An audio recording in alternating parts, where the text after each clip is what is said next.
Kabayan, pag nag-abroad ka, sasampalin ka ng hirap ng buhay na akala mo dati pa chill-chill lang. Marirealize mo na yung salitang hindi pinupulot ng pera na dati naririnig mo lang sa mga magulang mo.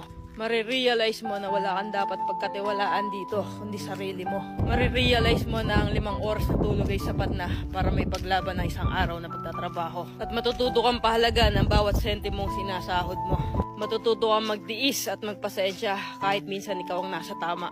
Matututo kang maging independent o mag-isa dahil wala ka namang aasahan dito kundi sarili mo lang. Matututo ka rin ditong lumaban kahit ayaw mo na at hindi mo na kaya pero wala ka pa rin choice. Wala kang choice kundi kayanin na lang. Marirealize mo na hindi pala totoo yung sinasabi nila na masarap ang buhay dito sa abroad. Kasi pag nandito ka na, masasabi mo na lang talaga sa sarili mo na ang hirap pala. At totoo din yung sinasabi nilang lahat na nasa abroad ang pera pero wala dito ang saya. Kaya sa mga nagbabalak mag-abroad dyan, patibayan ng loob dito at bawal ang mahina, bawal ang sumuko. Kasi dito mo mararanasan ang realidad ng buhay kung saan patatagan ng loob ang labanan.